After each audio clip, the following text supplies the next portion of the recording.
think I like your looks. I think you're getting a little too big for your britches.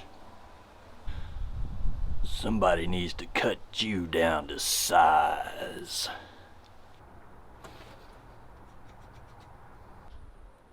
Oh, hi everybody. This is Todd with Wow Your Yard and Garden. As you can tell, I'm getting a little bit carried away with the Western theme, but I can't help it because my latest project was this really cool cantina that is a converted garden shed in my yard. Come take a look at it.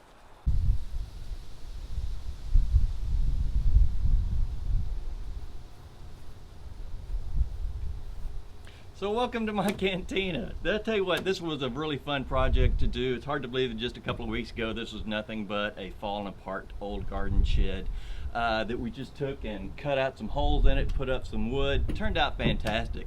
The people love it. I mean, it's amazing how much this draws the people now when they come in the yard. It's just such a focal point. It's great. Now the one thing that's lacking, it's kind of just sitting here in a sea of San Augustine grass. It's lacking something, and that is some landscaping. So that's the project that we're going to work on today. So what we're going to do is, where we're standing is we're going to convert into a beautiful southwestern garden. It's going to look great. It's going to tie in with the cantina and seamlessly flow right into the rest of my yard and my landscape. It's going to be great. It's going to have southwestern plants. It's going to have mulch. I've got some great edging for it. You're going to love that. So let's get on to the project. But the first thing we have to do is talk a little bit about design, because the one thing you'd want to do is not overdo it. You don't want it to look like a set design off a high school rendition of Oklahoma, said the guy wearing chaps and spurs. So I'm going to go change. We're back.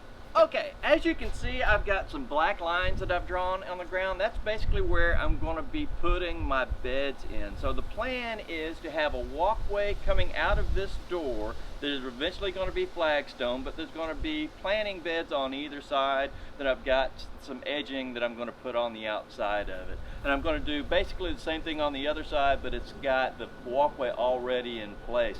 So what that's going to do, once I get the walkways in, we're going to tie it into our other bed over here, so it's going to be almost seamless all the way from the house all the way over here. Like I said, it's going to be southwestern-y, but it's not going to be too frou-frou. It's not going to be fake looking. It's going to be more naturalistic looking. So if you're going to do this one, if you're going to start a project, you notice I used paint here to mark my beds. It was just regular spray paint because I know I'm going to dig it up anyway. If you have landscapers paint, it's fine. It's a little bit more expensive, and it's designed where you can spray it down. Small projects, it's not necessary. You don't even need to paint it. You can even just put down a garden hose to give you an idea of where your beds are going. Now the reason why you want to do that is you're going to need to know how many feet of edging you're going to need before you go buy that. And it's also going to give you an idea of the square footage, which means that you'll know how much media or the dirt and compost and mulch you're going to put down.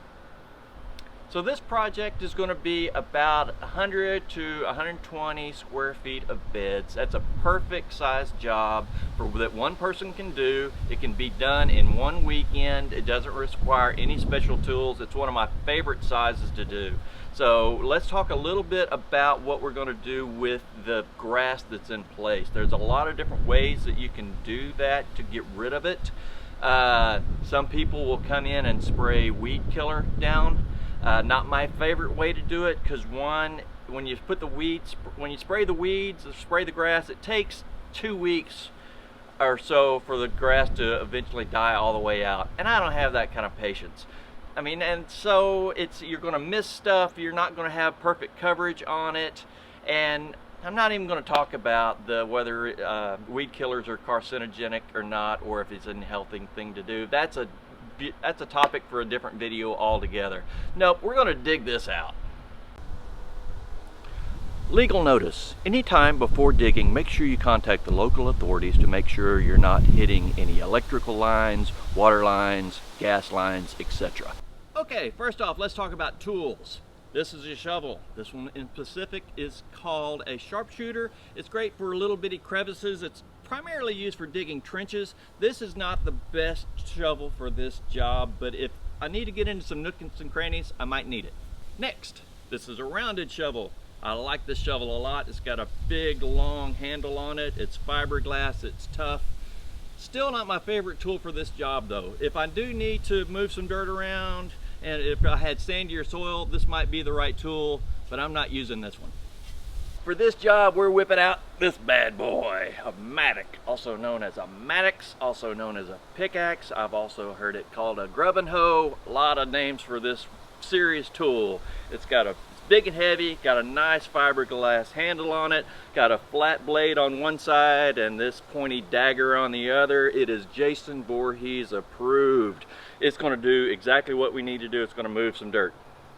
One word of caution though about this mattock: it can actually be one of the most dangerous tools you can use in the garden. This thing is heavy, it can do some damage, so just make sure you plan every strike, every blow, or else if you don't, you're going to hit your shins and you're going to break it. Or you can I've even heard of people hitting themselves in the head with one of these ends. So be very careful with this tool. Now let's get digging. So here we go. They say no project truly starts until a spade hits the ground. Let's get going.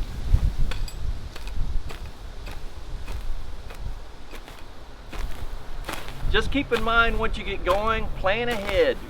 When we're done, we're gonna have a lot of grass and dirt that we have dug up. The one thing you need to do is see if you've got some low spots in the yard that you can put this in. That's a great idea. If not, you may have to find a place to haul it.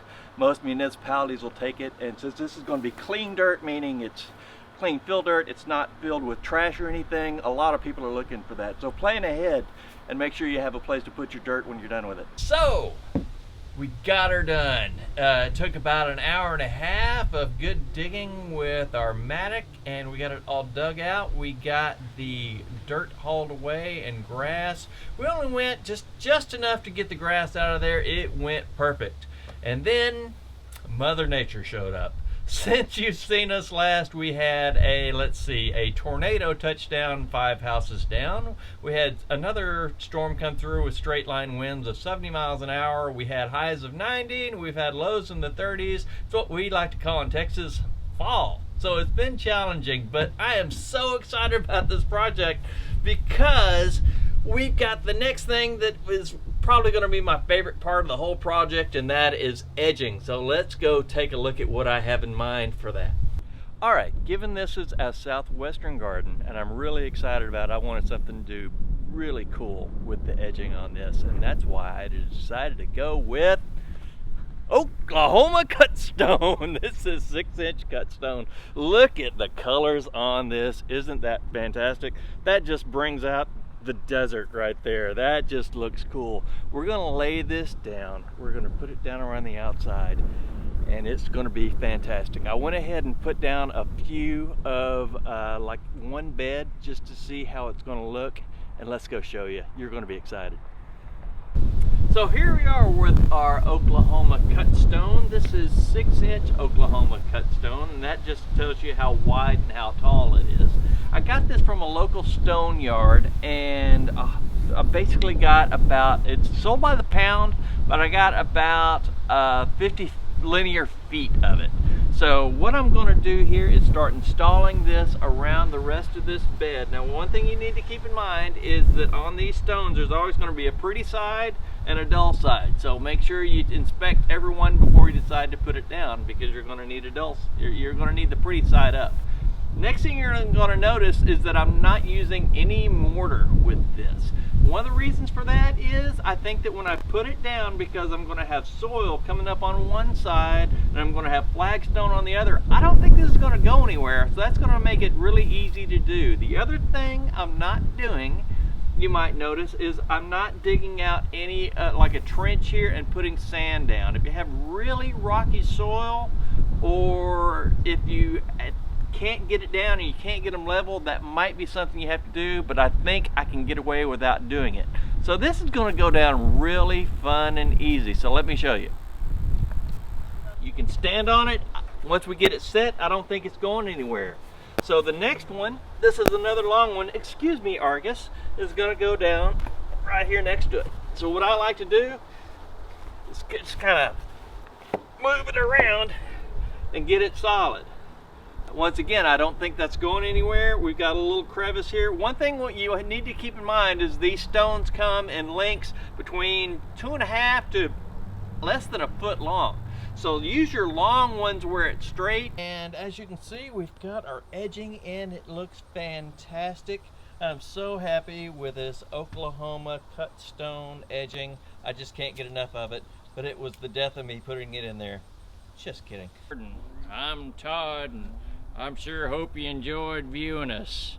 As always, make sure you subscribe to our channel and send me a message or two, and maybe I'll just respond to you. So next time, happy trails. I'm gonna go have me a drink.